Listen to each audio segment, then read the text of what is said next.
Hooty hoo, all my stock market gamblers. Welcome today. I'm Tall Mike. I'm so glad you're here. What do we got going on in the markets? Well, more debt, and more debt. We're going to push this market up higher and higher. We can't let it come down. We need more debt. We got to hold it up, right? I mean, the tax returns will be lower if the market comes down. We got to get the market to go up higher and higher and higher, and we're going to do that by more debt, more printing of money, more liquidity being pumped into the market, more margin. Margin trading is at a record high, and we're going to push this market up higher and higher and higher. We're just going to get more debt out there. This is all a good thing, right? The party's not ready to end yet.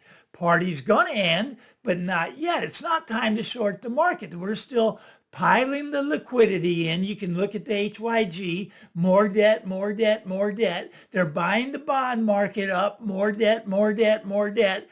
Margin calls are going to be happening, but not yet, not yet. Trading on margin, we're at a record now, over $1 trillion extra dollars pumped into the market. That nobody has that money. That's just debt. We can get more debt in there. We can make this thing still go higher and higher and higher. Okay, today what I want to talk about is some of the shady dealings that are going on, the shadier side of the stock market, the shady side of the real estate market, the shady side of the auto loan market. Very fascinating to me that it's all going on at the same time. And these are red flags that we're getting very close to this party coming to an end. We're at the top. The party's still going on. People are still dancing. We'll see for how much longer, right? Okay, so let's start with the real estate side of things. Zillow, well, they paid $100 million to their competitor,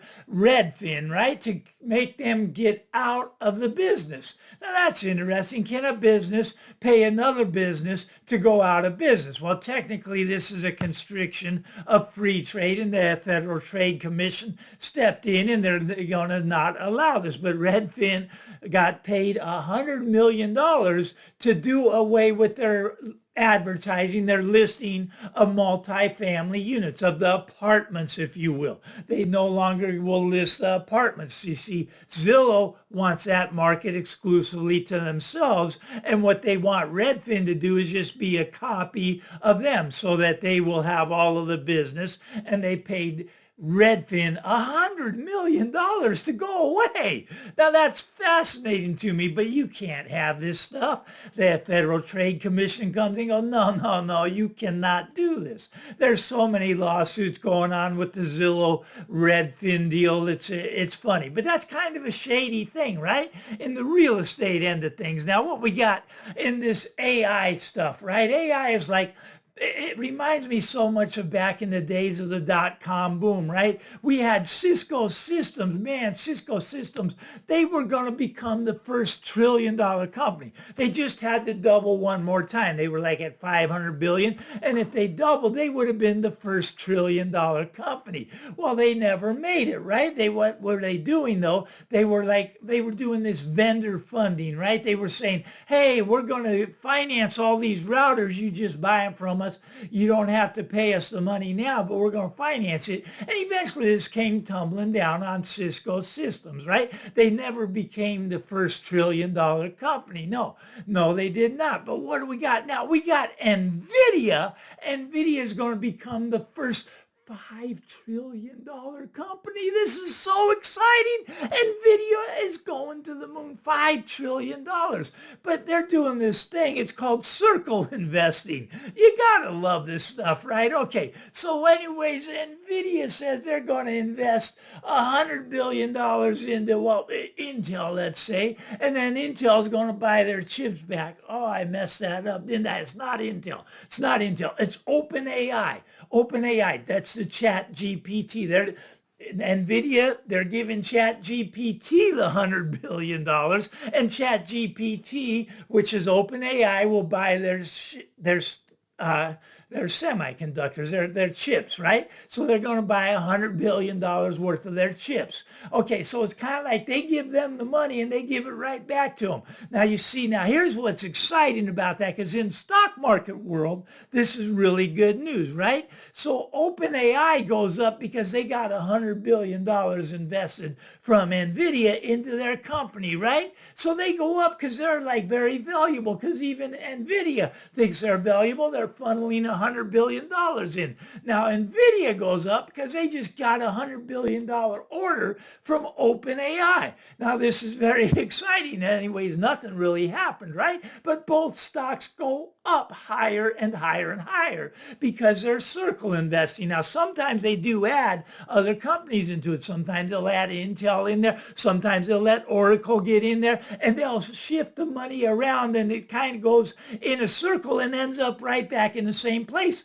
It's all the same money. It's being handed here, handed here, handed here, and then it gets handed back here. But it rises all ships. The stock market goes up higher and higher. Even the government, we're getting the government involved. It wouldn't shock me to see the government come out and start buying 50% stakes in companies. They're already got what their $5 billion investment in Intel, but they're going to do it with other companies. They're going to start to be in this game of circle investing also, but no money really changes hands. It ends up exactly where it started, goes around the circle and ends up where it started. Now this is very fascinating. Is it illegal?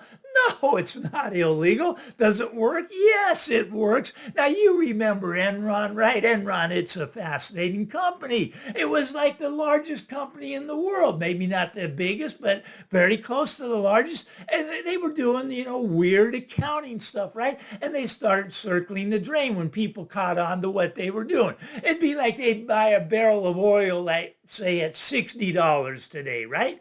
Anyways, they would buy this barrel of oil, and even though they paid $60 today, their accounting says that they made $300 profit on it. They put it on the $360 profit. The $60 they paid plus $300 more, because they knew that it would eventually go up to $360. So they were just taking the profit the day they bought the oil. Now, this was fascinating accounting, right? You got to be careful, because there's some companies out there, and I won't mention any names of them, but there are companies, let's just call them, they have Bitcoin treasuries, right? And they've changed their accounting principles so they can mark up the profits kind of to where they think the Bitcoin should be at, right? I mean, not because they bought it down here, they think it should be up here, and that's what they can do now. They can mark it up, right? So be very careful with some of these Bitcoin treasuries. That's all I'm saying on that. But okay, so we had Enron. They circled the drain, and then they went out of business in what probably the biggest U.S. bankruptcy ever, right? They were one of the largest companies, and they went out of business. Now, what's very fascinating is when NVIDIA entered the S&P 500, what company did they replace?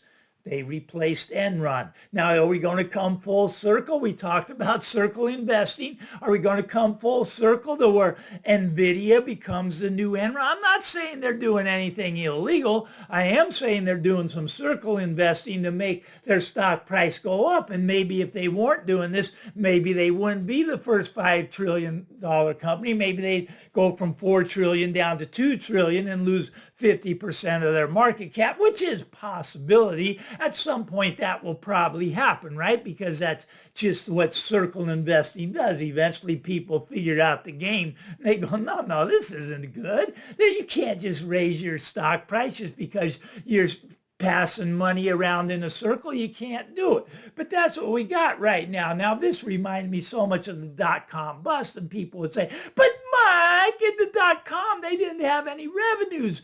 Now, these companies have revenues. Look at AI is great. I love ChatGPT. I love AI. It makes my life so much easier, does a lot of the work for me. But is it making profit for the companies that are investing the trillions and trillions of dollars? Is OpenAI, I mean, they're going to invest trillions of dollars into ChatGPT, into the AI. They're going to invest trillions of dollars. Are they getting the return on investment? I'm going to say no, No, they're not. I'm saying they're losing hundreds of billions of dollars doing it. Now, maybe they can make it up on volume, do hundreds of billions more, right? And trillions more, and then only lose hundreds of billions and hundreds of billions. And it's just like the dot-com thing all over again. Now, the party's not ready to end yet. It's not time to short these companies. Companies are still going up. We're going to do it by increasing the debt. Now, there's some really fascinating stuff going on in the auto industry. The auto industry, you see, there's these things, they're called shadow banks, right? Okay, these are shadow banks. They go out and they give you an auto loan, right? They're not a bank though, but they kind of broker the loan and they kind of get the money from the banks. And it's kind of interesting. There's this one called Tricolor, right? Tricolor, AAA rated bonds, right? I mean, they're just making these auto loans. Well, they just went bankrupt and they didn't go chapter 11. They went chapter 7. They're liquidating. They're not restructuring. They're liquidating their business. They're getting out. Now, some big banks are left holding the bag, right? The banks, again, are getting hurt. Banks are insolvent as we speak. A big bank that took a $200 million hit just on this is Fifth Third Bank. I hope that's not your bank because they just lost $200 million in the bankruptcy of Tricolor. Tricolor made auto loans. No one's paying back the auto loans because people are in trouble, right? Because we are in the recession. Nobody knows it. Don't let the stock market come down because then people will figure it out. But they gone chapter 7. Now, there was some fraud involved in that also, is my understanding of that. There was some fraudulent accounting practices. You see, when this stuff starts going down, you're going to see so much fraud. It's going to be exposed. As Warren Buffett would say, you get to see who's swimming naked, right? When the tide goes out. And eventually the tide's going to go out. And there's a lot of stuff going on right now that's really shady. Now, First Brands is another auto company. They were in the aftermarket auto part industry.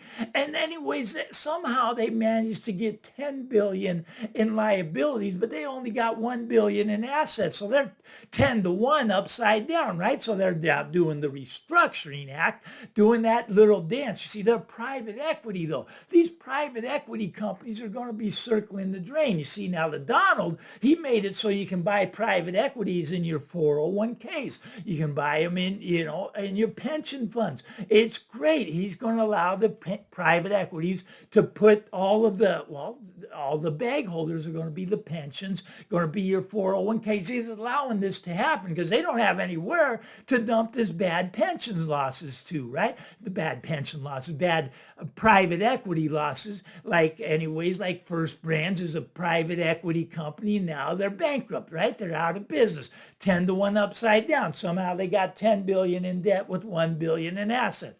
Anyone can tell you that's a bad business model. That's a business model our government has also. Too much debt, right? They can't afford to pay their unfunded liabilities. You're going to see these problems come out. There's a lot of shady stuff going on in the market right now. Granted, the auto market, it's on a decline right now. It's on a decline. People can't pay their autos. Their autos are underwater because they bought them during the pandemic 5 years ago, and they've kind of got to go get a new car now. Their car's getting older, right? But they can't get a new car because they owe all this money on this car. They're upside down. So they stop making the payments, and then you got these companies going out of business. They're called shadow banks. There's a lot of shadow banks out there and a lot of private equity out there, and this is going to create huge problems for the economy, huge problems for even Wall Street. Wall Street's not going to like this when the banks go out of business. The banks are the ones holding the bag in the private equity. It's going to be the banks holding the bag. They're holding the bag with these auto companies, right? I mean, they didn't get out. They're the ones that are loaning the money to these companies, and now they're taking these hits, $200 million, $500 million, $1 billion here, $1 billion there. They don't really matter, right? $1 trillion here, $1 trillion there, it doesn't matter, right? A quadrillion here, a quadrillion there, it doesn't matter. That would be the derivative market. Our derivatives are running, nobody knows exactly how many quadrillion, somewhere up around 200 or 300 quadrillion dollars in the derivative markets, which are derivatives on top of derivatives on top of derivatives. And this whole thing, it's just getting a little too shady for me. I'd be real careful out there. I know people are dancing in the stock market. We need more debt to make it go up. And the dance keeps going on. The party continues. The party's going to come to an end at some point. It's just going to fall apart, and it's going to fall apart quickly when it does. Now, will you be able to get out? Maybe that you will. Maybe you'll see the signs, but I think people will be buying the dip all the way down, but then the dip doesn't rebound and it goes up a little bit and then it drops again. Well, then they got to buy that dip when that dip doesn't rebound. It's going to end painfully. A lot of people don't see what's coming. I just want you to be careful. I want you to realize what you're dealing with. You're dealing with a lot of fraud out there. You're dealing with a lot of shady characters out there. You're dealing with like Zillow paying $100 million to wipe out a competitor. I mean, this is just off the hook as far as extreme goes. As far as the greed of these people is just, it's incredible. Anyways, if you like this stuff, give me the thumbs up, punch the subscribe button, get out there, enjoy your day. Bye-bye now.